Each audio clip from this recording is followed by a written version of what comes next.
TripleKO. What's up, dudes? We're back. We are fighting on a podcast virtually, digitally. And I'm joined by Matt McMuscles over Nya. And I'm also joined by Justin Wong over Nya. Yeah, and I'm back. Yeah, I know I was back from Japan, back from kicking butt in Japan. Back from Japan, the land of the rising sun. It seems Justin just took a tour around the world over the past week or so. He does that. No, I just got obsessed. Japanese culture is just the best. It's amazing. I can still live that whole go to the arcade days type of feel and play with the most sweatiest of sweats. So that was fantastic. Before we get into today's topic, which is essentially reviewing 2022, the games that came out for 22, we also did a previous podcast talking about the big exciting stuff for 2023. But it's interesting to go back and see what hit, what didn't, what worked, what did we forget about in the last year to see how things might be influenced for the next. But before that, Justin, how the hell do you just casually jump on a plane that takes you across the Pacific Ocean? I'm talking with my wife, right? I'm like, is he in Japan again? She's like, yeah, I think so. And she's like, well, I want to talk about Singles Inferno with him. I guess he's not available. And I'm like, he must be there because he's doing a Capcom live stream for Street Fighter 6. And then I see him, he's like, no, now I'm in San Francisco. I'm like, I guess he's not doing that in Japan. How long is that flight really? Because it scares the shit out of me. It's not bad.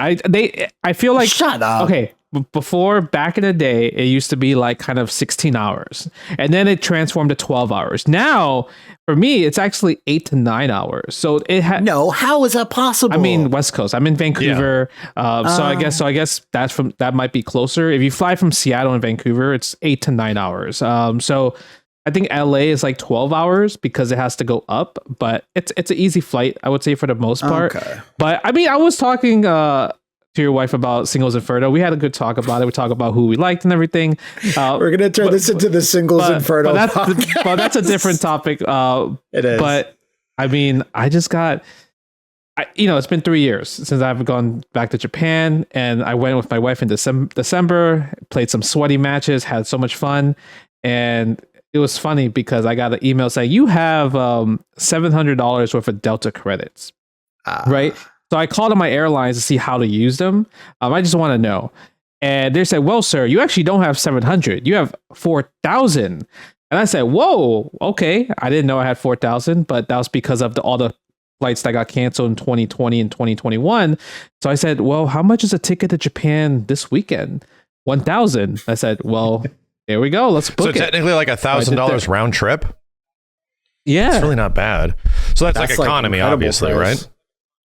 Yeah, well, yeah, but since I fly Delta so much, they kind of upgrade me for free. Do you actually get a nice reclining business class or something like that? Yeah, nice. The pods. Okay. You get the pod. You don't get the pods unless the pods don't get bought. If they don't get bought, then whoever is the highest upgrader gets upgraded for free automatically. Yeah, because I am planning to actually go to Japan probably next year because my friend Liam is going to be living in Japan for 2 years. So I'm his wife has a work from home sort of thing. She works for this company that we can put you in Japan to be a correspondent for 2 years. Jeez. And they're like, let's do it. So if there's a friend there that can help us around, they're already been there for a couple of months. I'm like, oh shit, this is the time now. Go with someone that knows what they're doing and everything. Go to the Godzilla Love Hotel. Having a liaison, through it's exactly. Very helpful. Yeah. So I'm worried about the flight because I'm pretty sure from the East Coast it's still going to be 12 hours. Yeah, it'll be 15 hours probably from the East Coast. Jesus. So that's definitely going to suck. Maybe you could stop in Hawaii for a connection, and then how go does that to work? Japan. Do they essentially connect Texas and then they go to LA, or you just go East Coast to LA, or do they do that crazy shit where you go over the North Pole type stuff? You go through Alaska. Yeah, I mean, that's what I mean. If you're going from that part of the earth to the other end of the earth, it's the shortest distance is up, technically. So they go up and around for some of those flights. That'd be interesting. Also have another sponsor for today's episode, and that is Surfshark VPN. They have lots of other products as well, like Surfshark Search and Surfshark Antivirus. But Justin, you're saying today that with all the flights that you're doing, you are a globe-trotting master. And when you sometimes buy stuff for tickets to go around the world, some of these sites do use your proximity and where you are in the country to give you different prices, and Surfshark might be a way around that. Listen, let me tell you the tech. Okay, the tech really is. Obviously, listen to the master. Right, the tech is when you most of the times a lot of the people buy flights, and it's usually based off kind of your local currency. But if you are trying to save a few dollars here and there, you can actually kind of change your currency to something else based off that proximity. So I like to buy my kind of flight tickets in Canadian dollars, knowing that the US dollar is always going to keep going up. Always going to keep going up, right? Everyone wants it. So that really helps me save a few bucks, especially when I'm trying to go to places like Japan. And I mean, I just came back from Japan as well. And the craziest part about that is that I was able to use Surfshark VPN in Japan because what's the funny part about it? I cannot watch anime on the current apps that I use back at home. Anime just doesn't work on specific apps. But with the VPN, Surfshark VPN, I get to watch my daily anime in subtitles because there's no way I'm going to be able to understand the raw language of Japanese. So I need my subtitles, okay, in Japan. So shout out to Surfshark VPN for hooking your boy up with saving some money and making sure my anime content is still intact. So yeah, you're just having a ball in Japan, just saving money and watching anime. Yep. So if you want to check out Surfshark VPN, you can go to surfshark.deals/TKO and enter the promo code TKO for 83% off and 3 extra months free. Thanks so much to Surfshark VPN for sponsoring today's episode. Why can't we have those big roller balls in Mortal Kombat Annihilation that they cage themselves into and it gets you around the world in like 5 minutes? It's like, geez, Ed Boon, get that shit together. You gotta market that. Yeah, get Warner Brothers on the case. Get that started. You got the Warner Brothers money, but right now we just flying Street Fighter 2 style with that whack airplane. If that airplane, I don't care what it looks like, if that airplane can get you there that fast, I'll take it. I hope that's a thing in Street Fighter 6. You have to book your tickets. Like you have a budget to travel to India to fight Dalsum. Budget to travel. That'd actually be really sick. Like a mode where it's like you have to get enough money by winning street fights to place in tournaments like around the world. That's actually a sick idea. I don't hate that. That's actually World Tour mode. Yeah, I don't hate that. Yeah, you can add that into like a hard mode difficulty possibly, so you don't travel for free. Justin, you try to go and then they're like, "Oh, we have to burn fuel on the tarmac." Oh, sorry. My God. And then you're late. You can't go. That hurts, Matt. That hurts. That's a jab right there. That hurts my soul right there. It was not meant as a jab. It was just to remind you that the past is real. That's rough. Okay.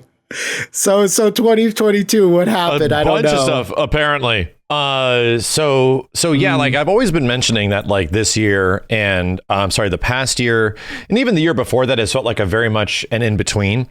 The giant large scale fighting games, the Mortal Kombats, the Tekkens, the Street Fighters, anything that was happening was sort of in their sunsetting.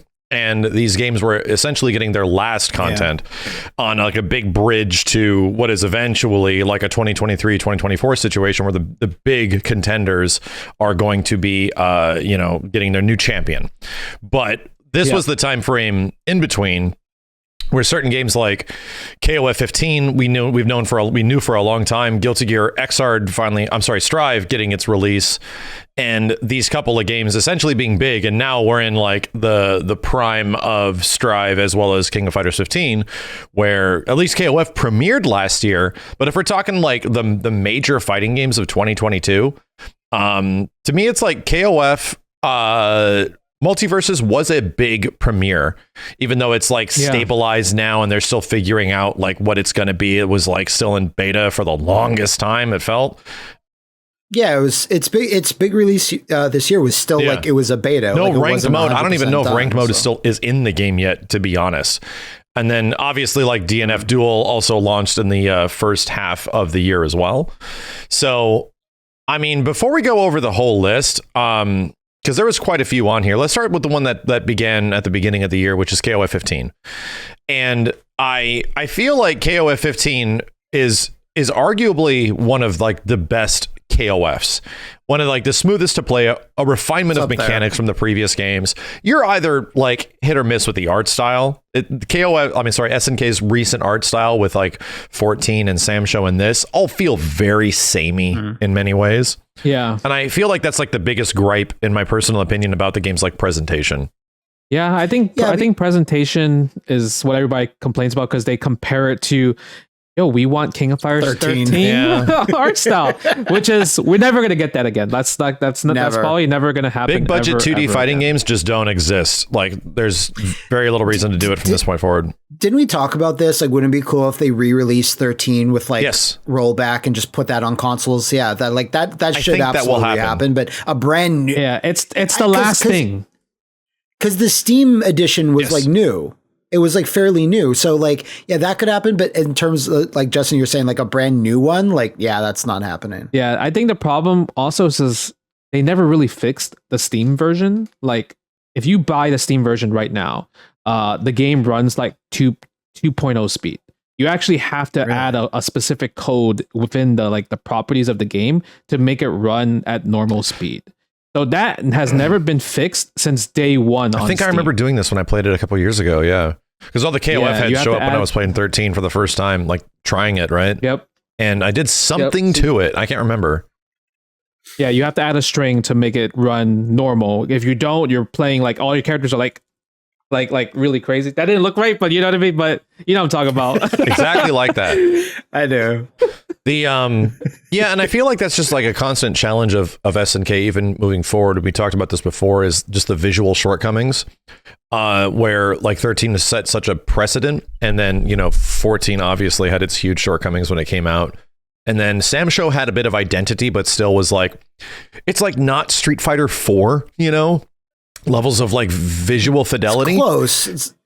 It's close, but it's still like you could see that there's a lack of budget, a little bit, but it was still a nice step forward. Like KOF 15 is visually like a very similar game to Samsho without a lot of the ink effects and stuff like that. If we're talking about like who's modeling the characters and how the characters visually look, we're getting this like I came up with a term for it. I said like King of Fighters art style now is essentially Pixar anime, where you have like a weird hybrid of like Pixar look for all these like human characters, but then animeify it.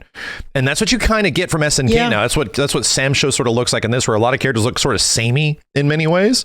So I'm just hoping that like, I don't mind it. I think it's a good looking game. I hope that Galro or Mark of the Wolves 2 or whatever the heck they call it is like visually different, man. And I think that's one thing to learn from this. I was just gonna say that, like, I'm happy regardless, but when that gets shown visually, I'm gonna be a little disappointed if it doesn't look, again, something distinct from Samsho and KOF 15, because I want that to look the same. If it just looks like KOF 15, or God forbid, just uses some of the Fatal Fury models, like the ones that carry over, I'm like, it's gonna be rough if Terry just looks like Terry, Yeah, it's very possible that like the characters that we have in King of Fighters 15 from Garo looks exactly the same. Rock just has the same moves and same stuff that he's had from KOF 14, It's very possible. They could have been test characters, right? That's Street Fighter 4. Street Fighter 4 Omega Mode was pretty much the identity of a bunch of Street Fighter 5 characters. Yeah, I really hope, because I mean, SNK is like swimming in money now because of investments that have happened over the past few years, and they're making a lot of crazy stuff, including single player RPGs and all this wild shit. I just really hope that there is a different pedigree of visual identity going forward, because that's like if there's one thing that the legacy of Galro has left, the latest it's like it's the visuals, right? Visuals is what it is, and I feel like that's like hopefully a precedent that they're going to step up to. I mean, there's one thing to say in that until like KOF 12 and 13, you could lobby that a lot of SNK games in the 90s all looked very similar as well. Like if you look at like every male fighter in KOF history from like 94 until like 13, they all have like the same facial George structure, Clooney. a lot of the same. They're all George Clooney, right? And until 12 and 13 had all those radical redesigns and radical body types and different like weird you get the funky Athena face and stuff like that. All that stuff. And then it's like now they've kind of settled right now. It seems like as if they've settled into this look.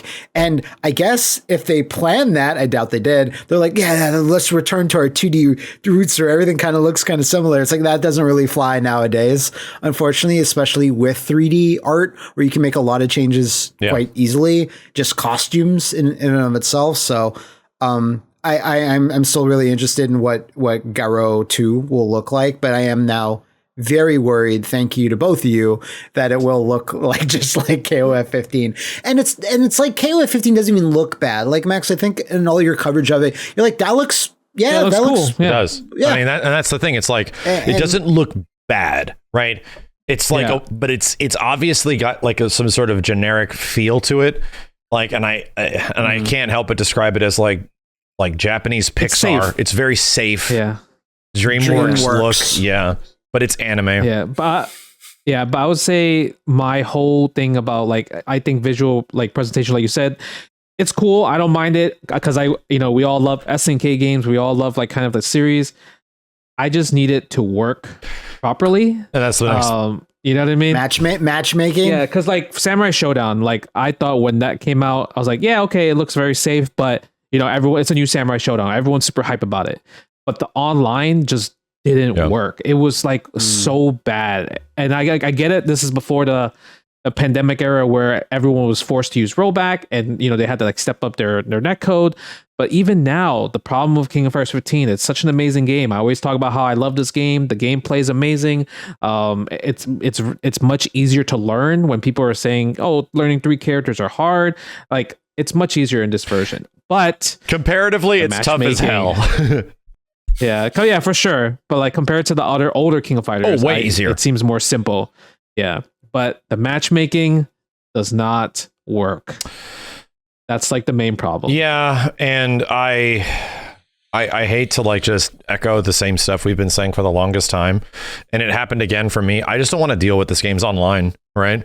And I just don't want to deal with it. Like you have to like, arguably you have to make rooms and do all this stuff. But I'm at like rank 26 or 27 because I only put like a few hours into the actual like matchmaking, and I'm close to being like maxing it out and getting champion, which it ends brutally fast. Like for some reason, it's like you could get there really in a couple days if you actually wanted to. I just feel like the online systems of the game were such like a weird afterthought, especially when it comes to like the matchmaking and it comes to ranked and just getting you back in and playing matches and stuff. You're pretty much relegated to these player match rooms, which work, which is nice. The player match rooms are fine. But I feel like you got to hook people. You got to like, there was at least an interesting hook with another game that came out this year, which was DNF Duel. And their ranked system had all these things where it's like, oh, if you get in a win streak, you get like bonus rank points to like rank up faster. And it was like, oh, that's kind of addictive. You're like, oh, let's get this streak back up, mother Pfeiffer. So I don't know. It's like, it seems to be like they solved the one issue, which was like rollback netcode, right? And the rollback in KOF 15 has been not the most, completely solid the entire time. It's been a kind of a hit or miss situation for a little while now. I feel like it's gotten better clearly as we're, further into the game and we're almost like the first full year into it. But I'm still just waiting for crossplay. Like that's like the next big thing. I'm going to play the game online more when crossplay is introduced. And when they have the big balance check on all the characters, I'm wondering if they're going to make any like system wide improvements either to ranked or like online matchmaking and stuff, because they didn't talk about that. It seemed like it was mostly be character fixes, but it would be a good time to do an across the board like section of improvements. They only did one thing that was like a huge change besides characters, was changing the character select screen, which I do not like personally. You don't like the new one? So it just seems so far. Like all the characters are so tiny now. I guess I'm assuming they're going to keep adding more DLC characters, and then eventually it'll just fill up. But the way it just looks like, it just kind of reminds me of a Mugen character select screen, where it's got that feel. Where you just kind of like have 50 million characters on the screen type of thing. Yeah, right? That's what it just reminds me. I'm looking at it right now because I looked at it very briefly, and I don't know if I like it more than even the previous one, which is weird. So I don't know, like KOF 15 is clearly a game that I feel like really hit home for hardcore fighting game fans, right? If you like old school fighting games, you probably loved KOF 15 in 2022. Yep. And it really helped the game's chances coming out in February. It was so far away from any other fighting game thing. As far as I remember, it was the only thing I was really caring about that much in February when it came out. And it just seemed like they picked the best possible month where it didn't release on the same day as another big game. It's the best possible time frame they could have had. They even in going into the DLC characters teams, I was just like, oh, cool. And you were so excited. We're going to tell you this much about them. Here's Team Southdown, here's Team Garo. And we're still kind of continuing that, although I'm kind of confused by what they're doing now. Here's Shingo, and that's it. Yeah, I think it's one characters now, because I think the next one is Kim, and it's only just Kim so far. It's just Kim. Right? He's his own team. He got no Chang, he got no Choi, so he got no other friends with him. I thought it would be like the Kim and maybe like Kim Dong-hwan, Kim Jae-hoon. I thought that would have been sick, but it seems like it's just Kim. Yeah, they've never had a team with him and his two sons. That'd be super sick though. It's just like Team Phoenix. It felt like it launched with a really solid lineup of interesting DLC characters. We had never seen Gato and be Jenny in proper 3D, I guess, before, outside of funky ass Maximum Impact games maybe. So it was see what these characters are actually like in a KOF outside of their 2D iterations. This is neat, but I don't know. For the most part, the rest of it was a lot of characters from previous games, Yamazaki's back, Billy was one of them. It's okay, I see where they're going. Geese is back. Now for the majority of them that are returning, it feels like it's this is just a lot of KOF 14 characters.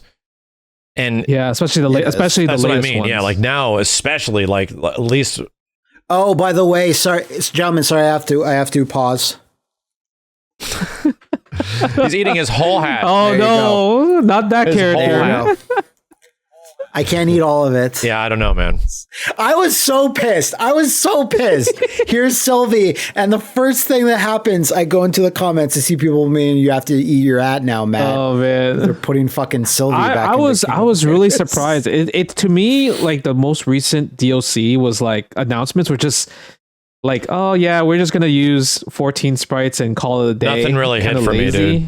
That, and that's the problem. I feel we mentioned this before when they were leading up to 15's eventual reveal. I'm sorry, launch, and it was just a character a week, and it really felt like it was getting to be a slog because some characters were hitting for some people. Damn, Yashiro's back, motherfucker. Let's go. There were some really big ones that obviously were fan favorites, and then other ones Chris is back. These are gonna hit really hard for some people, and then really not. And I felt like it would have been better if they focused on debuts of 3, so at least maybe there's at least one that somebody's going to be there's something for everybody at least, right? Yeah, you're anticipating the video coming out and you just get the one character and there's a percentage of people that are not going to like it. You have a whole team, then yeah, you get more bang for your buck in that announcement. Sylvie being announced hit hard for me in a negative way, but it hit, and I was just okay, well, they're taking a risk at the end of the day. It's risky. They must know that character is disliked among a percentage of fans. I'm not saying everybody, but the fact that they did that, I'm okay, I'm sort of giving you kudos, but not really, because it should be another Garo character. Just give me more Garo, actually. I was going to say though, one thing that when I was thinking about 15 in general throughout the year, it's something we said very, very early on, or something that I was hoping that they would do, is when they announced Rugal being in the game. I was really hoping they'd do that as a pattern for their DLC. Mega bosses.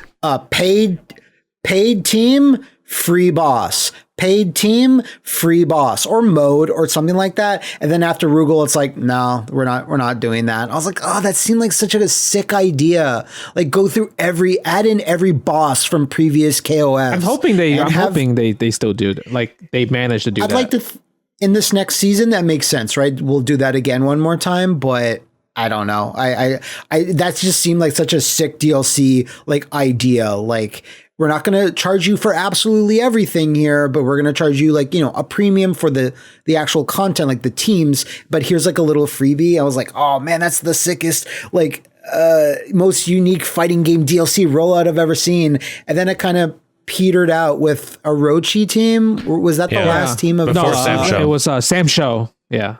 Before Sam Show. Oh God, that actually reminds me. It's like I never actually played with Team Sam Show. They're fun, right? They are, like, Nakaruru was obviously, I felt like, inherently as good because she's just always good. Haoru's interesting, at least to a degree. He's interesting. Yeah, interesting, but not like these characters are hella good. They got hella sauce. Even, like, you're gonna play them if you love them, type of stuff. And that's why I'll always find a spot to go play Haoru. He's just really cool. I don't care. Like, ever since CVS 2 and like OG, like 94 Sam Show, I'll just always have a space to play that character. Yeah, but what about my girl Darlie? Darlie's probably the best one out of I think she ended up being pretty good. Yeah, they pushed her pretty hard, especially with the most recent patch. So she got some really cool combos. But SNK doesn't really follow the let's make our DLC top tier route. Usually they're kind of like low tier / low mid tier for majority of time, compared to, like, Tekken 7 and NRS games. So that's the problem I would say. I had with Team Sam Show. I thought, like, oh man, I can't wait to play them.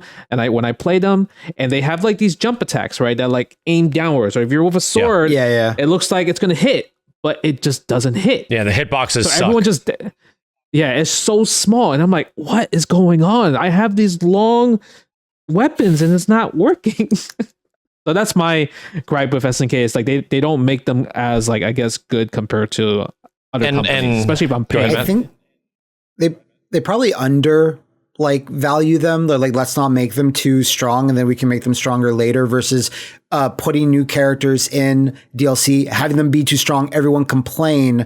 Like, I think they're erring on the side of caution. Rock, Jenny, and Gato were some of the best characters in the game for a while. And that was the next thing I was going to mention, was like, I don't feel like I've ever really either haven't paid attention as much, but over the past year of KOF, there's been obvious shifts in meta where characters, like, go from being like the opening with like Terry and Ralph and shit. Everybody's just got them on their team in some way, and then they're gone.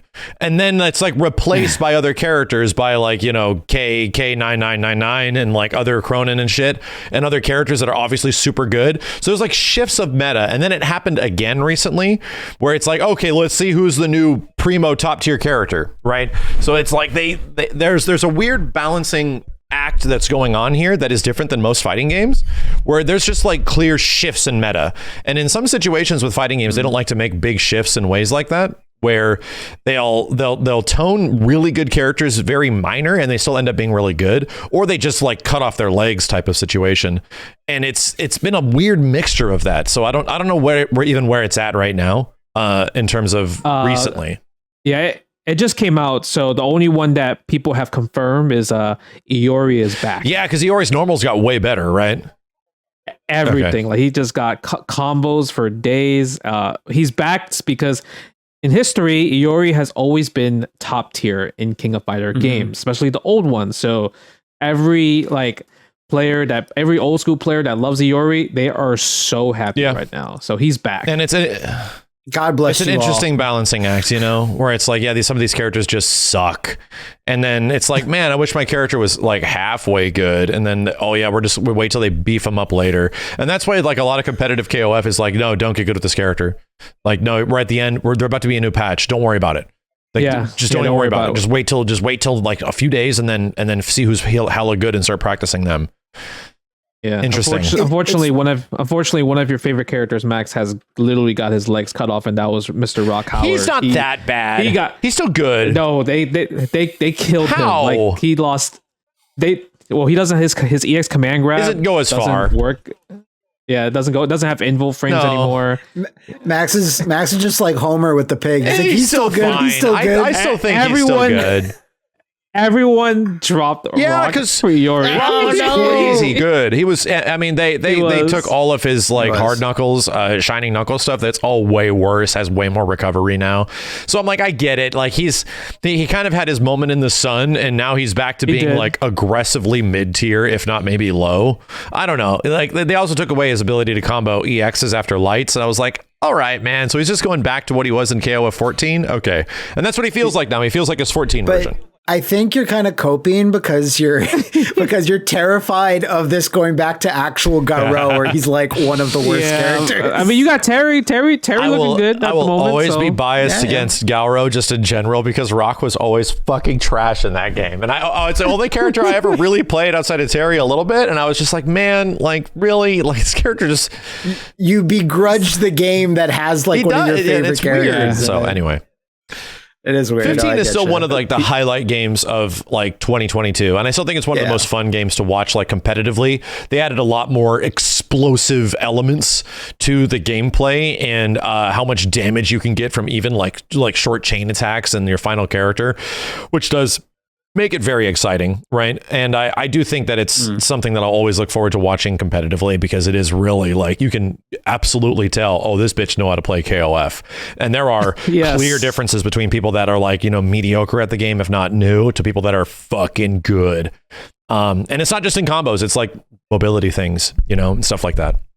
So what's the other, before we get into the other one, DNF Duel, let's talk about the other big fighting game of last year. Let's get the big ones out of the way because we took 30 minutes on KOF. Holy hell. Wait a minute. Matt, Justin, hold on a second. Yes. Did you guys know that Manscaped now sells beard products? Wait, so you're telling me we're not talking about balls? No. What? Not this week. Excuse me. Justin, very crass. Please, sir. Manscaped is here. They're revolutionizing men's grooming once again in an appropriate area this time with the Beard Hedger Pro Kit. So for anybody that is curious, the Beard Hedger Pro Kit is available now. It has a titanium coated T-blade, tough on hair but smooth on your face. Leading to single stroke efficiency that brings satisfaction one stroke at a time. Justin, how dare you not have a beard currently, by the way? It's hard. You know, I got that peach fuzz going on right here, but I mean, I do feel like at least I can probably use the beard shampoo and conditioner, right? I feel like that can actually smooth kind of like my chin area a little bit.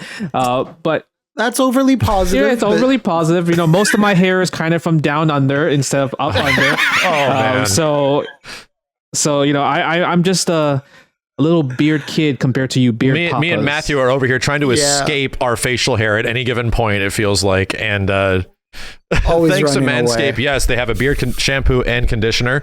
So you got to remember, all of the hair on your head is different. I'm not talking about anywhere else currently. Your beard hair is more coarse and it's easier to damage than the hair on your head. So a very important lesson to learn when considering the Beard Hedger from Manscaped. The Pro Kit is launching right now, and you can get 20% off with free shipping and the code TKO at manscaped.com.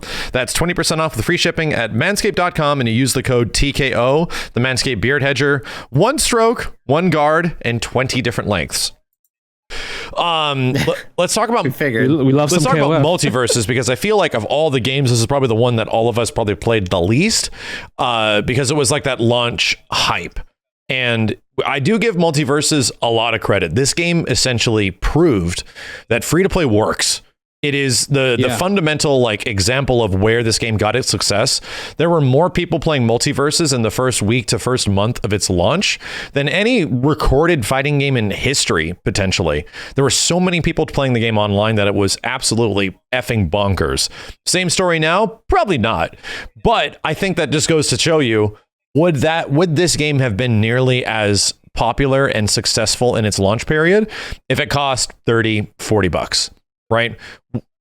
Because it wasn't the IPs that people cared about that much. I think like no one's like, oh shit, steal like Garnet. Like no one's going, I can play Garnet. Garnet's cool. I love Garnet. But like, it's more like you're saying, it's the model that got people excited. Like I can play a fun fighting game right now that's free. Yeah. And what you're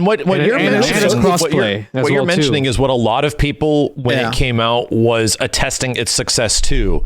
Of course it's successful. Look at the IPs, right? And to me, it's like, I looked at the roster of this game and I have no character like I really want to play. And that's still the same case to this day, which is why I never essentially invested much time into it after like the first few days and checking out new characters when they came out, like LeBron and stuff like that. There was no like individual character that really grabbed me by the balls and was like, hey, let's get back in and learn some more about how to play. And I look at the roster now and it's still kind of the case. Like I can't just play a fighting game based on it just being like mechanically sound. There needs to be some interesting elements to it that also assist the interesting, like the mechanically sound aspect of it with cool character thing that I'll want to put my time into, because characters are what bring people in. So I would say, because it obviously was successful more because it's free to play and everybody had a chance, they loved it. What's the difference in terms of numbers from MultiVersus versus Nickelodeon All-Stars Brawl, which had a price? I can't imagine they're very good. Is that still getting updated? No, it's not. No. Yeah. Nickelodeon All-Star did abysmal. Abysmal. Like, and granted, it was a much less polished, rushed out game than MultiVersus even was at the start. Like a comparable even amount of content even compared to a free to play game. But if we want to talk about the direct comparison, Nick All-Star did really bad. And aside from maybe like a superhero or two, it has comparable IPs. Like you can say TMNT is as big as like a lot of some of the other things that are Rick and Morty or even SpongeBob. SpongeBob. Or SpongeBob for sure. So, and just to go back on my point there, not to say that there's someone that's like, oh, I really want to play as Batman. Like, I'm sure there's people that were like, interested in the IPs, but not to the level of people that were playing this free fighting game. And funny enough, like they added characters like Shredder and stuff like that to Nicktoons. I feel like I like the roster more in Nick All-Star Brawl than I do MultiVersus. But here's the thing with both games, in my opinion, regardless of one being $40, $50 or being free to play or anything, the games never really grabbed me. They always came across as like obvious Smash likes, but not as good as Smash. Right. And that's like the big challenge of these games that are now the new era of platform fighting games, where, Smash has a lot of really great hooks, right, that are there to grab you, and Ultimate especially, just because it's astronomical. But to me, like gameplay wise, I thought it was good, but not enough to like want me to like continue to play and invest, even to the degree I felt like with Smash Brothers games offline, right? And the same thing absolutely with Nick All-Star. And I feel like that might have been the same case for a lot of people, where if a game is like genuinely great, it'll do great in free to play, and it'll also do great even in a costing situation. If a game costs like $30-$40, and that's what I mean. Like if MultiVersus came out at $30 or $40, do you think it would have the success it did? I don't know, man. I don't know if there was enough to that game to really like, even with its IPs, to justify dropping that much money. And then you add free, and it makes a lot of sense. Do you guys know if like, because it's not even fully complete game yet, like it's still in beta or testing or whatever you want to call it. But it's like, was there anything supposed to be in this other than platform tag team? I think they said single player content was coming. Was coming. Okay, because I've never heard anyone ever talk about it, like any even far flung in the pretty much just continually hear about like new seasons of characters and stuff like that, and that's about it. That's all from my basic like Twitter understanding of following the devs. Granted, I'm not saying either like technically Nickelodeon All-Star or MultiVersus are bad games. I'm not. There was just nothing gameplay wise that really grabbed me that is different than Smash Brothers. Other than MultiVersus just felt like a very loose ass version of Smash. The characters just like really zippy and flippy, and like not a lot of recovery frames, and there's just a whole bunch of like wacky movement right all over the place. It's very easy to do, which I feel like some hyper players might actually be gravitated towards that. So but I feel like it just might be the case for a lot of people, where even if you were investing a lot of time into those first couple of months, there just might not have been enough to the game's core, I guess, that was to keep you really invested and want to keep playing.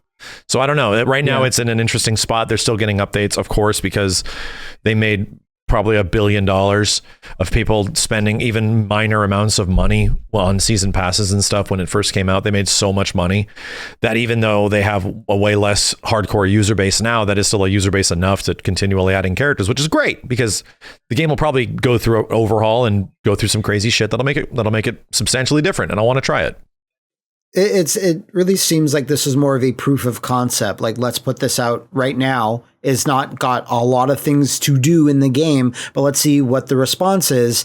And then, like, look, we had this many players, and then they said, made the adjustments and characters that you talked about. And then they're like, we're going to launch this for reals. Imagine if a game launched like that. And it was something like in any of our personal wheelhouses where we just want to champion the shit out of it, where it's like, oh, this is my shit. I'm like defense forcing the fuck out of this game, right? Regardless of it being free to play or whatnot.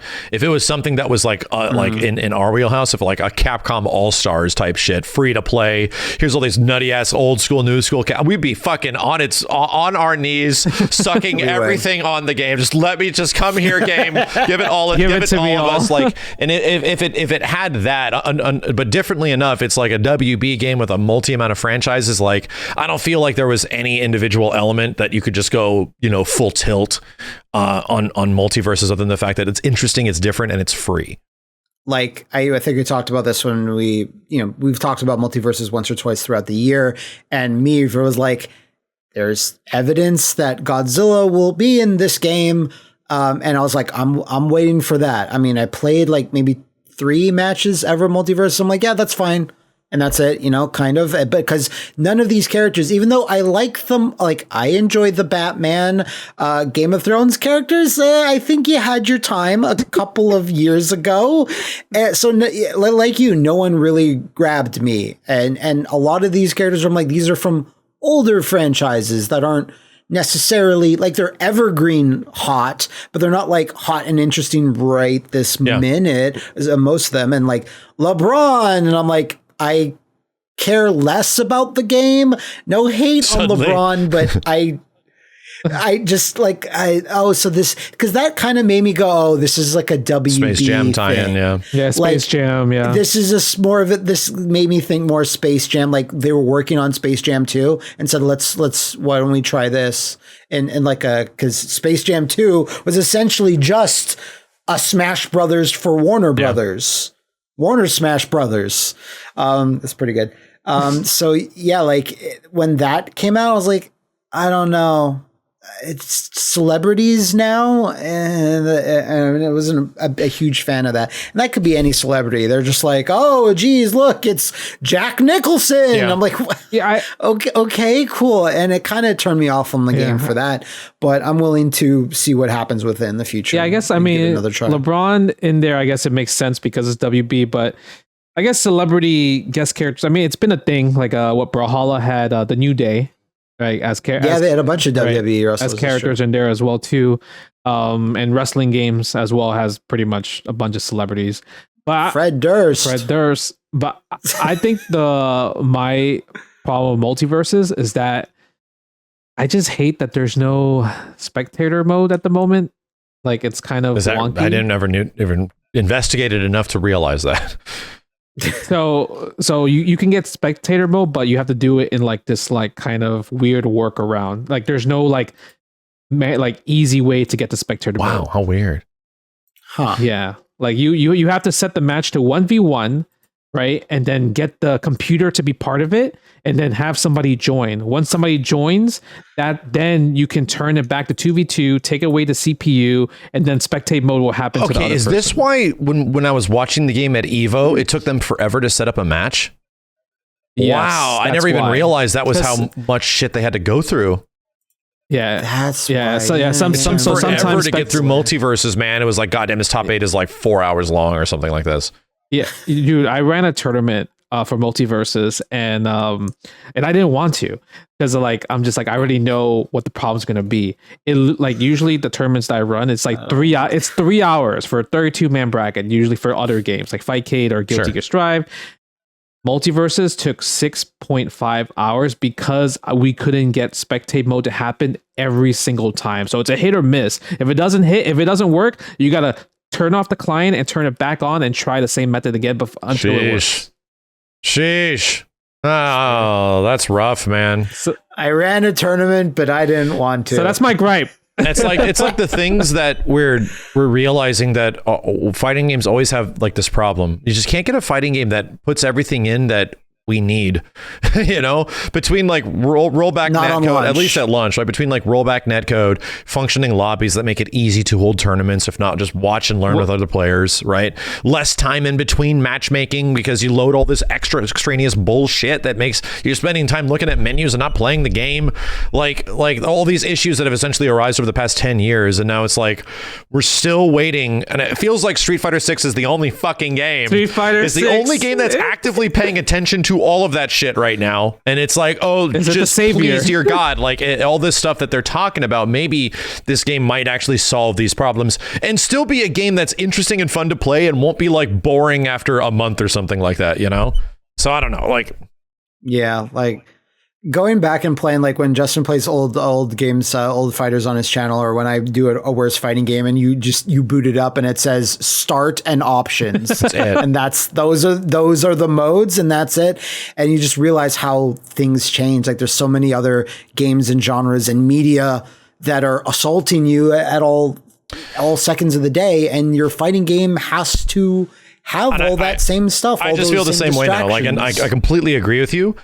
There are so many things vying for your attention now, just in general, that have really interesting elements that are fun to play, that are good looking, that also accommodate you in ways that make you want to come back and play and are interesting, yada, yada, yada. For fighting games to not do that, right? And there's so many other things that are doing that. And when fighting games don't do it, you'll put in a couple of matches and then just be done. Like, at least I can give the next game we're going to talk about, DNF Duel, a little bit of credit. Like, I wanted to actually like get to the highest rank in the game in the first month. It was an active thing because the ranked matchmaking was good. At least in the first month, it was populated and it was good. And I was getting people that were around my skill level. I was having a nice, sweet, like, 3 wins to 2 losses ratio, which is perfect. It's like the perfect win to loss ratio that you can possibly have. And I was having a great time. So that's like the one thing I can give credit towards DNF Duel. It actually had ranked matchmaking of all these games in the past 2 years, like between KOF and MultiVersus or anything else, where I actively wanted to keep playing ranked for the reasons the game was setting up for. So how's that single player though? Non-existent. I mean, it exists, but it might as well be non-existent. Yeah, I was gonna say, didn't we talk about when we talked about DNF Duel in a dedicated episode how like we really thought there'd be like an RPG mode? Yeah. Then they're gonna Granblue it, where they can do like a cool Granblue fantasy versus like single player dungeony, build your characters, buff out their moves, like type of shit. Seems great. Like, man, you could just fucking do that. And no, there was a reason the game was $50 at launch, and it's because it was very minimal in content. Yeah, but that was also the right choice. There's companies out there that would be like, no, that's $70. I mean, it was a better choice, but it wasn't the right choice, because we can all agree, like in the year of our Lord 2022, and the game DNF Duel coming out and actually like hitting for a lot of people. Like, this game didn't hit for a lot of people, but also was really fun to a degree for a very good majority of us. There was a huge problem right from the get-go. And it's the fact that this franchise is based on something that's completely free, that has been completely free for like 15 years or some shit. And now we're going to make a spin-off fighting game, but the spin-off fighting game is the premium. Now you have to pay a premium to play our spin-off fighting game. And it's like, I just disagree completely from the very beginning. Do you think they could have done like a thing more like KI, where there was even like lower something, price? Dude. Like it was like something like $20 or like or core something. fighters, should be just like an entry, like a core fighter, something at least to get people in to try it, because it was once again a super niche fighting game. Essentially had like a similar launch to like Granblue, even though it had rollback netcode. I think Granblue has arguably done more just because of its cultural notoriety overseas. That might be a bit more than something like DNF Duel. But But yeah, and obviously, it seemed like Cygames was putting more into that game because we 6 months out of this year, we'd had no idea what was happening to DNF Duel. There was like a huge gap of time. We're just like, do they give a shit about this? Do they care that the game is in this state? Do they care at all? That's what everyone was like thinking. Like, man, is this game dead? Is it going to become a Discord fighter? Exactly. Like, and by dead we mean like, did the developers just give up? Like, did it just not do well enough to tantalize them to do any more? But it's like I didn't believe that like, this could have done so poorly that they just gave up. But I think when we were theorizing this a couple episodes ago, and I think we just said like it's a weird business thing, but because they have 3 or 4 companies to juggle in between, it just gummed up the works and a lot of red tape to decide how to push forward. And even then, this push forward is here's one new character, and then that's kind of it. And then even that's kind of like a little. I don't know if one new character, like maybe one male and one female, or like, something else, like a pack of characters. I don't know, but like one character for the foreseeable future seems like a Band-Aid on a granted, bullet hole. like even between, because I think Granblue in this game share a lot of similarities, like they're overseas like properties and franchises that are pretty big overseas, but not as much everywhere else. So they make a fighting game out of them. They use Arc System Works /aiding to do it. They look very similar in many ways, obviously. God, I love aiding. So there's a lot of similarities between like both of the titles, but there's also a lot of similarities to how they exist, where like Cygames and Neoson, Nexon, whoever Neopol is what it is. Neopol. These companies are fucking huge, right? Like it was like they spit on the floor and a fighting game was made type of money. Like they have so much goddamn money. So they just did this shit. And to be honest, like continually updating a fighting game that even has like a smaller hardcore audience, like either Granblue does or, DNF Duel to an extent, which is even smaller, would mean nothing, right? It would just be such a minor thing to these developers, which is why they're spitting out like all these other action RPGs and action games and all this stuff outside of the fighting games. It's just that the fighting games were the first ones to hit. So I don't know. I just hope. I'm really excited for, obviously, since we've done a last podcast, Granblue's getting rollback netcode. It's getting a huge game overhaul. I'm still in a boat where I'm waiting for my one character to be in that game that'll excite me. But it's nice to see that both of these games with their niche audiences are getting more stuff going forward in 2023. No, I think that's the greatest part, especially for Granblue, because Granblue came out at the worst possible time, right? It doesn't have rollback netcode yet. It was still delay based, and then they had this whole plan with a tour and everything. Like it's gonna be at Evo, and like a lot of people were so interested in playing it.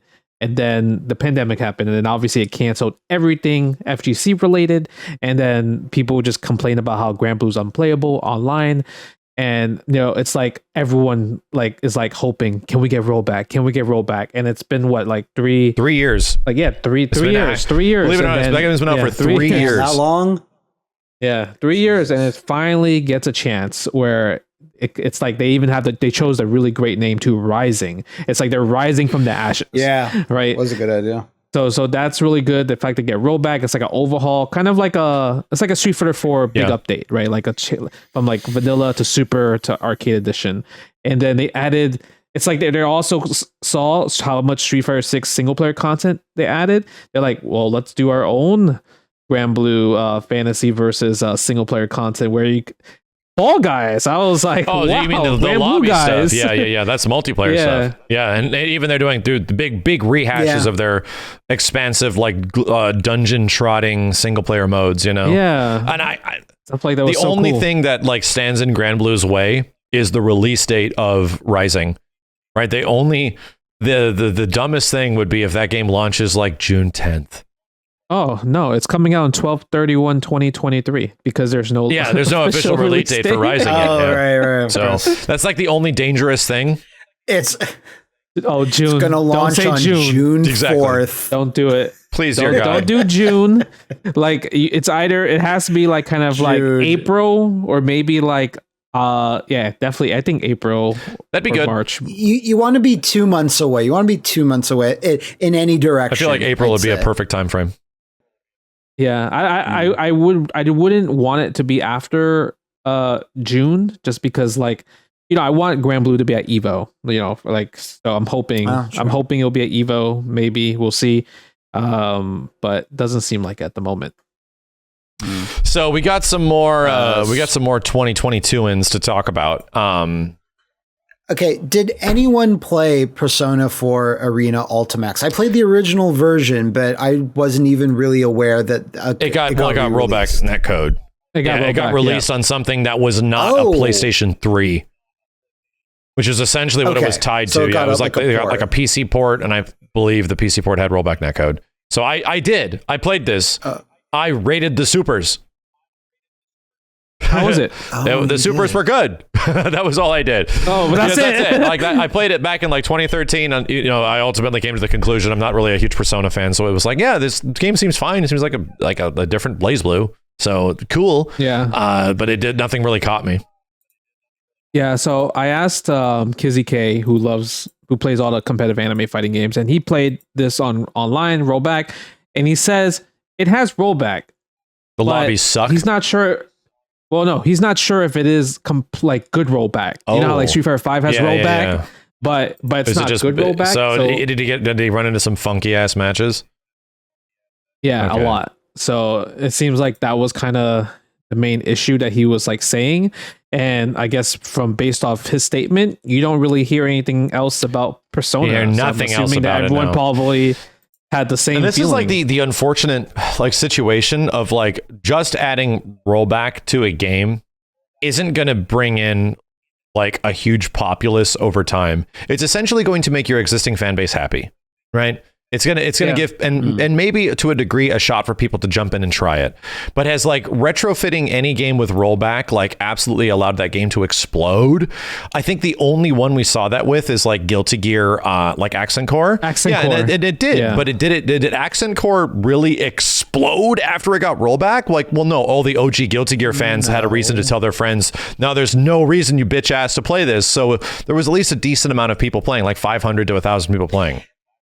It was a lot because I think the price was also like dirt cheap. $2.50 to buy the game. So it's like, why not just spend $2.50 for a super easy game. So like it's more fan appreciation to put it onto older games. Like didn't even Garo on Steam get it, and like Garo didn't. And that's what I mean. It's like the chance of a game like blowing up just because rollback netcode is added is not really gonna be the thing that does it. Rollback netcode is essentially a commitment with your existing player base and fan base that we give a shit, at least, right? We give a shit that we want you to continue to play our game and support it in some way, if not continue to play it online for years to come. Because without it, that's just not like, I mean, hilariously, would you have ever played Accent Core on the PC, with delay-based netcode? Nobody's fucking playing that shit, dude.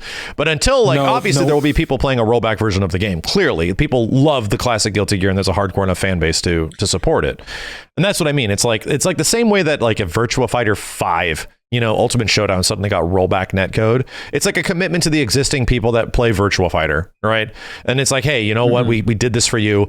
And it's almost like a testament of like future games, because clearly the guys that did that just stuck rollback netcode into Guilty Gear Xrd. It's pretty great.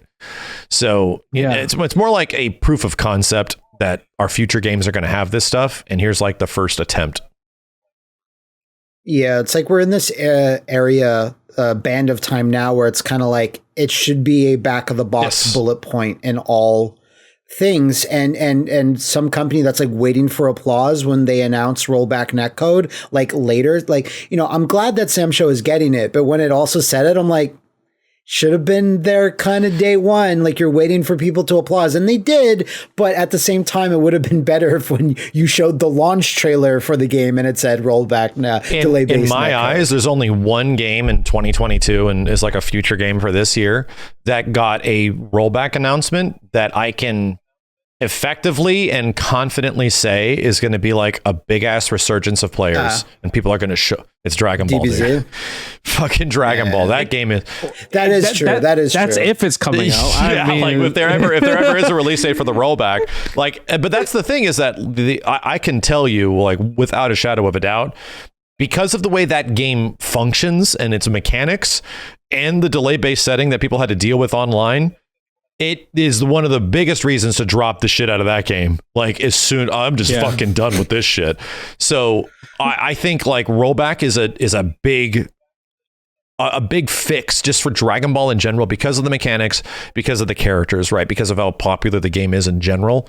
That'll do a lot for that game. And the only other thing it needs is like crossplay, but you know, that's asking a lot at this point. It's asking a lot for Namco, you know. That's always tough. Yeah, you're right about that one. So, and it's in terms of rollback games on here, there's only one other game I think that actually JoJo. JoJo has really strong netcode. That battle bar does not stand for rollback on there, unfortunately. And I feel like the JoJo game, I tried very briefly of it, and it just, it's like, I think this is really exciting for people that obviously became JoJo fans over the past 10 years and also did not play the old game, right? That's me. Yeah, and I played the old game and it seemed fine, right? And I don't really feel that much of a difference because I only played the old game for like a session. But yeah, it is good, right? It is an interesting game that can be, you know, played for a variety of people that are fans or not fans, but its online sucks. So yeah, I mean, I tested it a bit when it came out, and like did maybe 5 matches. 50% of them, I would say, were like unplayable. Like it was a slideshow. I had one match that was actually really good. For you, Max, though, specifically, I would say I have watched or read like 40% of all JoJo things. I'm still missing a lot. It is one of those franchises where it's like you really need to know these characters, know why their powers are like this, and see references to the old things to really get a lot out of it. You can still have fun with it. It's like Granblue. I don't know anything about these characters, but they're so like they fit certain molds that you expect in like fantasy, whatever. You're like, oh, that's the cool sword guy. That's the girl with this guy with power, the Tims. blah, blah, blah. You can kind of. Yeah. So, but JoJo, it's like, what the hell is this character doing? I don't it's so quote unquote. But you need to know the lore to like really appreciate the game. That's kind of a lot of anime fighting games for the most part. Like the more you are, the more you know about like the story, and the chance of it pulling in non-fans is very small.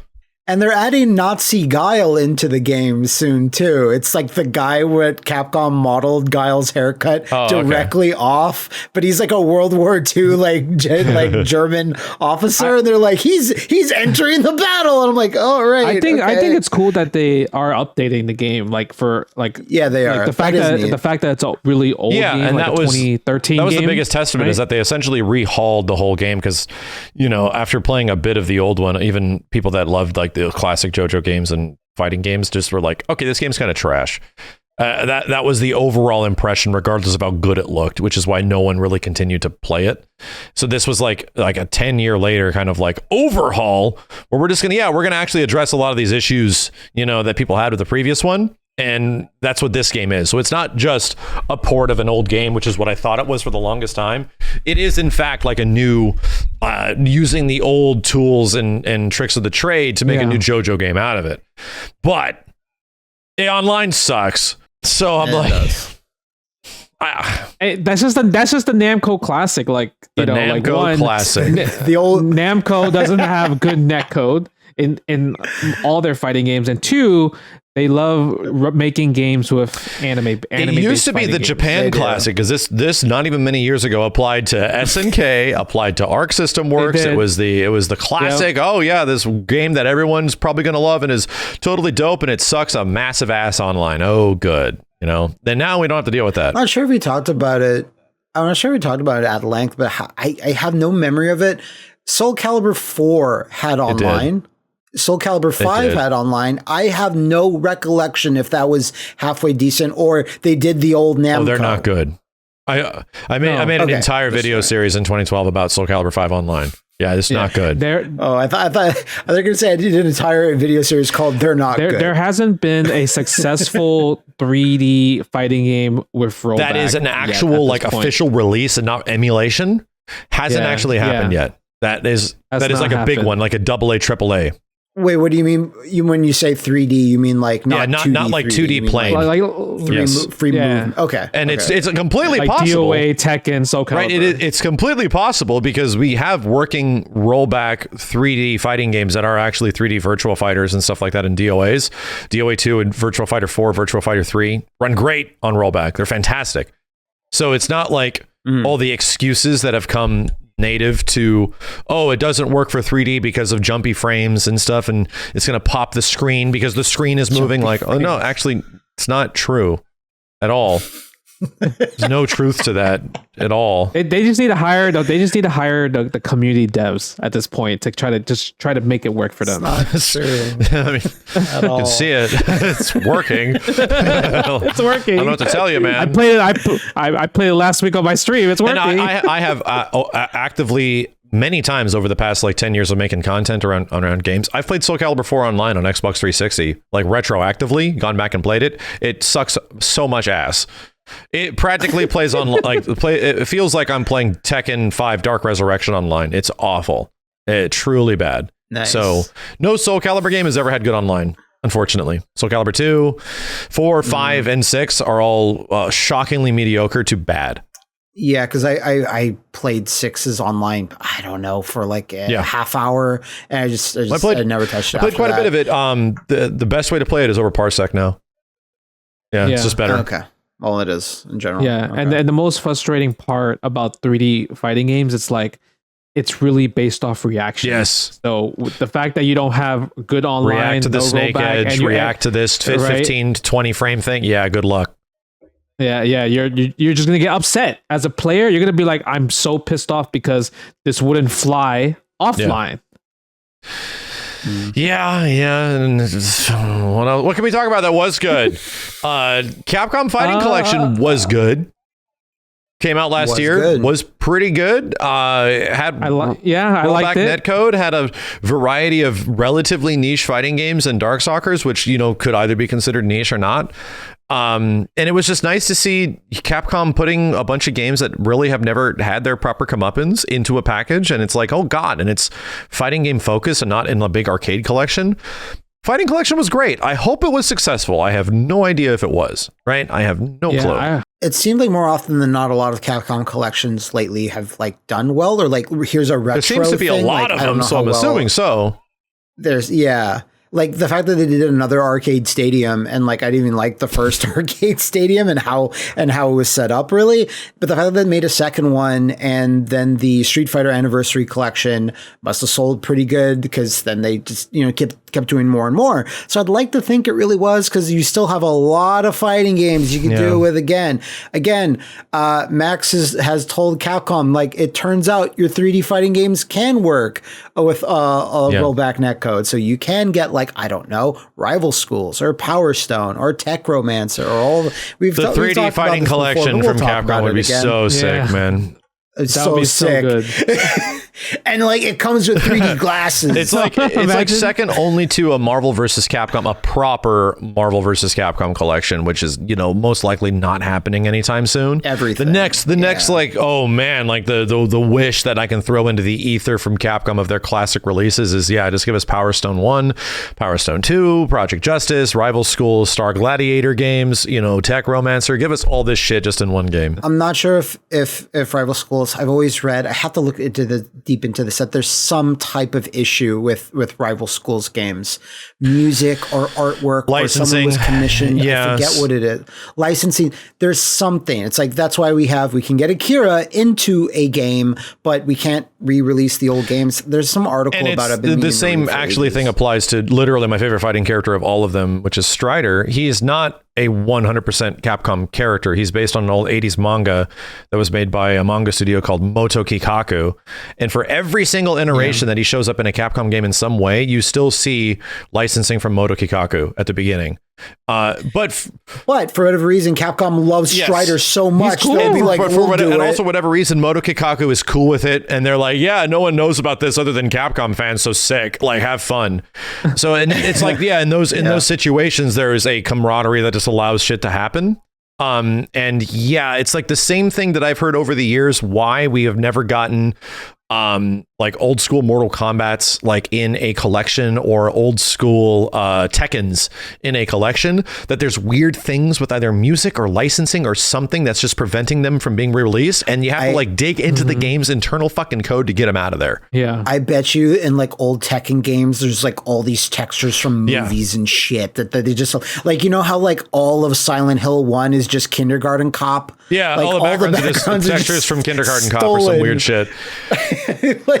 I bet you it's some like gross ass shit like that. Like they have to scrub them from the game, and they're like, "We're not going to do that." That's a lot more work than just emulating it. Then it's like a completely different thing on top of that to go back and like even I remember reading from Digital Eclipse when they released the 30th anniversary for Street Fighter the collection, that there was Coke cans on the floor of like Street Fighter 2. It was China, Chun-Li. There's some stages where there's like clearly Coke cans, and they had to go in and scrub the sprites. And they said it took a shit ton of work, like to figure out how to do that. Like, and that they did a bunch. There was a lot of little things like that where they had to get rid of like old Honda stage. Exactly. Old little things that were like referential to media at the time. Like if you're going to re-release Street Fighter EX3, you got to get rid of all those Mr. T images in the background. And there you go. Oh man. I'm assuming Rival Schools, because I've never heard anything about Star Gladiator or Techromancer or anything like that those have any issues, but then again, no one asks. I'm convinced less than 10 people have actually played those games. Yeah, that's probably that too. I think I played Plasma Sword for the first time last week. Like, I was like, "Oh, let me boot this up." And I'm like, "Look at this fucking roster, man! Wow." Yeah, exactly. But for Rival Schools, I know that there's something, and someone said there's voice acting. There's voice acting. They have to. I'm like, well. Who did you get? Like Japanese celebrities? Same thing with Onimusha. Whoops, we never thought re-releasing games would be a thing again. Sure wish we hadn't commissioned all these huge Japanese movie stars to and they actually had to go back and get Samanosuke's, voice/actor. They had to get it again for the HD release of the game a few years back. So it's like, and apparently I remember hearing that 2 never is going to happen. You're never getting Onimusha 2 because of the guy. Okay. So how about this? If Onimusha 2 or Onimusha 3, which has like another actor and Jean Reno in it, if those ever come out, I'll eat my hat. There you go. My hat. Throw it up again and then eat it again. We'll consume that. Sure, Rival Schools will never come out again. I mean, I hope that, but I think the main issue with the collection, like I think it did, I hope it did well. I know a lot of people bought it, but is the online infrastructure still good? I don't know. Better than nothing is what it is, but it's better than nothing, but it's not as good as Fightcade. Yeah, that's the problem. It's like most people's answer is like, well, I could just play on Fightcade. Yeah, right? But like you have to realize like how niche Fightcade is. Like to the larger degree, like the amount of people that put the time into emulation is a very small percentage of what an audience actually is. Most audiences don't want to deal with emulation and it's horse shit that comes associated with it. So people just want something to work and be given it to them. It's really best to have both things. You need the accessible console thing, or even PC thing, and then exactly, because they want to. You want Capcom or whoever company you're pining for you want them to be like, hey, this is a success. Doing this way, maybe we'll improve it next time, or give you a bunch of more games that we want. Still waiting for like AVP and The Punisher and Cadillacs and Dinosaurs. Like they did the beat 'em up collection, and I was like, I'm gonna get all those 3 games I mentioned. That was the moment right there. That didn't get it's not happening again now.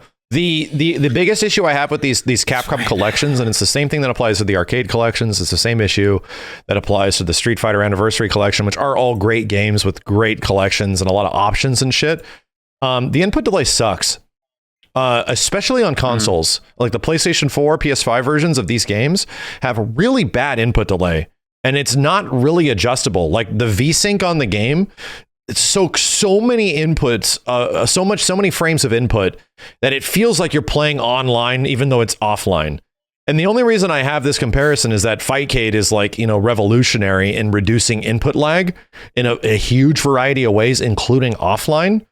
So to go back and essentially play like laggy versions of Street Fighter 2 Turbo, I'm just like, buddy, Jesus, I can't even walk and block in this shit. This is rough, man.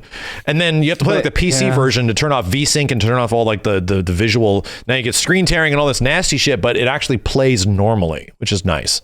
Yeah, but at this point, it's not even just old fighting games. Like you see that a lot of conversations on social media, at least for the fighting game community, it's very like, yo, we need to play Street Fighter 5 on PC. Like Street Fighter 5, for example, like all tournaments need to be on PC and give me the 244 hertz monitor and everything like that to have the most optimal setting. Because if you play on base PS4 on the kind of like a regular You're monitor, sitting at like 5 frames input delay or something. Yeah, there's just so much and at this point, the pandemic really got people, interested in enhancing their PC, right? To play optimally when it comes to like professional fighting games. So it might be a step moving forward where it's like developers need to work on like lowering the input delay for it's happening console. And that's the nice part, is happening. Like even Unreal, which a lot of these games and collections and stuff are actually made on, it is happening. Then even Unreal Engine devs at Epic have said that we're actively looking into fighting game community stuff, and we've even seen huge investments of that in Guilty Gear Strive and KOF, where those games comparatively now, by the time they launched, were really had a lot of input delay. Now they're very comparable to PC, which is awesome. That's fantastic, because dude, like Guilty Gear and KOF felt like a night and day difference between the PC version and the console version. I was like, holy shit, I'm playing this game online, bro, when I'm playing on the PlayStation version. It was rough. Street Fighter 6 has a PS4 version, huh? Yes, we haven't played it yet. No one's seen it. Anything. MIA. It'll run at 600p. It's a mysterious. We got a couple more games that came out in 2022 that were essentially like big full-time releases, as well as some classics that came back in some small fashion. Once again, like this was kind of like a slow year for massive fighting games. KOF was essentially like the biggest one, and DNF Duel being my personal favorite. It's like, will I attest these games being huge and life-changing to any decent degree? No, they're great for their respective audiences. However, Them's Fighting Herds officially launched on consoles, and it got the PlayStation 4 version. I think it was a PS5 version as well, that finally came out. And this game has like new cinematic supers and all this crazy stuff, and is built on the Skullgirls engine, is not the My Little Pony fighting game, and is genuinely great. Like, I've played a version of this game a few years back, and granted, it's not something that I'm going to spend a ton of my time into because of its roster and characters, but ton of love, ton of care, ton of attention. And the fact that it's not just locked to PC anymore, that it is like on console. I think it has crossplay and obvious rollback netcode too. I think they just went through the gamut. In fact, I'm going to Google that right now. It was great to see that happen. They definitely have rollback. Yeah, they definitely have rollback, but I don't know. I don't know about crossplay. I mean, we talked about it not too long ago, but like, as memey as it is to say, hey, Game Awards, you don't know what you're doing. Game Awards don't know what they're doing. And like this, if Them's Fighting Herds was still locked onto the PC, I'll give you that you're not including that as a fighting game release because, some bodies view being on consoles as legitimate sometimes, like on a mainstream level, right? So the fact that it came out on consoles and is good and like it didn't get a nomination there, I'm not saying it should win, But instead of Sifu, it should have been up there. What did win? Yes, it was added crossplay in 2022. Okay. Damn. But yeah, like we talked about that a little while ago, and I'd played like the an even earlier version. I did not have that Bull character that they added for DLC back in December. I haven't tried that out, but it's like, it's such a quality game. Obviously, if you're not into these types of characters, like your mileage varies, but it still is just like, people. Is it using the Skullgirls engine, or it's just like they did their own really cool thing? No, it's using using the Skullgirls engine. They did. Yeah, that's how they essentially like started building it after they lost. I think it happened after they lost licensing when it was originally the My Little Pony game. Yeah. So, but yeah, it is built on like the same tools. But you can just tell looking at it, it's like, well, this is obviously a quality looking and beautifully animated. It's got a lot of charm. It just kind of oozes charm. Exactly. So, Yeah, I didn't play this new version on consoles yet, but I put it, usually after we do a podcast, I make like a little like note, just like play this game or do this, or, you remind yourself, or Justin says something or you say something. So I always have this little check list on my if computer. Maki CVS2 Wake Up Attack removes your health. It did. It does. I checked it later. It does. Yeah, and I would say the one thing I remember about them fighting herds, like I played it, it was great. I love the combo system. Was that besides it being using Skullgirls kind of like format, I believe Sonic Fox was actually one of the main like kind of like consultants for them fighting herds as well too. So if it really resembled Skullgirls, then yeah, I mean Sonic Fox probably gave that Skullgirls approval to them. Makes sense. You have like one of the best Skullgirls players ever. The current reigning best Skullgirls player ever right now. The champ. And then outside of that, Matt, tell us more about Gigabash, because I'm still a big piece of shit and I've never played it. Yeah, that is your game. Gigabash is your game. Next time you have video games over, go for Gigabash, just because it is just such a great example of like PS2, Xbox era, like local multiplayer fighting thing. Like, I wasn't really, visually just looking at videos and stuff. I was like, this looks the part. This looks awesome, but like, I don't know how it'll actually play. And when I, got my hands on it, I'm like, oh, you can do a lot of shit. You can juggle, you can cancel into things, you can go into supers. And it's just really, really fun core fighting that, is not overly complicated, but it's not too simple. It just really strikes that balance. And I hope it's been doing well. The Godzilla DLC, I do hope that also boosted sales somewhat, but it's still one of those things that just still is flying under the radar. It doesn't help that it's only on PlayStation systems, and I think it's on Steam. Obviously being on the more formats, the better. I've seen lots of people say, I would love to play this, but I only have a Switch, or I only have an Xbox, and stuff like that. So I do hope maybe in 2023, whatever deal they have set in place, maybe they're just a time PlayStation console exclusive, but it'd be really sick if they just could get this out to more people. Like, I really do think, like, at least on the Switch, this could, sell or whatever. But it's just super fun time. It just really reminds me of War of the Monsters on the PS2 and the Godzilla GameCube fighting games as well. Yeah, it feels like a great modernization of all those like classics that we ran into around that GameCube PS2 era, War of the Monsters and all that kind of stuff. Yeah. Oh, Justin, they have like a tokusatsu, like Japanese hero, but he's over the hill and has like a beer belly. Like, it's been a long time since he suited up, and he's like, so he's like, oh, I'm a little, all right, I'll still do it though. I'll. So we got that fat Mega Man, huh? Yeah, basically, he's kind of not as like kind of goofy as that, but like kind of he's nearing that sort of vibe for Fat Mega Man. Oh my god. They've been adding new modes in it too. They added like, mini games and things you can do like as well, like an arcade mode. And there's like a story mode. It is locked to like, there's stories, but only for 4 of the characters. Mm-hmm. So you get like a little story with cutscenes, but you don't get it with every character. It'd be cool in 2023 if they can add that for everyone, like even the Godzilla characters. I kind of doubt that, but I think I said last time, it'd be really sick if they could just get more licenses. Like get Pacific Rim in there, or King Kong, or Power Rangers even. That'd be really dope.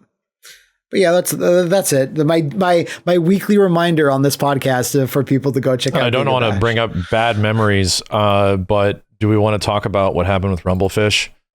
Oh man, that made me so sad, man. Does anyone have any updates on that? People told me that like that's still not fixed yet. I mean, I haven't seen how when you go to your Steam library, it gives you like the update queue. Exactly. I have not seen that turn blue yet.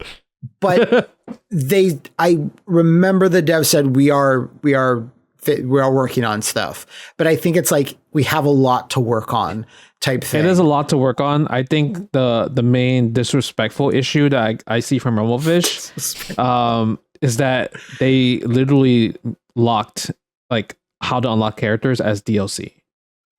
And that's a fix you can fix fairly easily, but I think it's like they're not gonna until like that's the big guns fix. Yeah, it's sad, man. I mean? That like, sucks.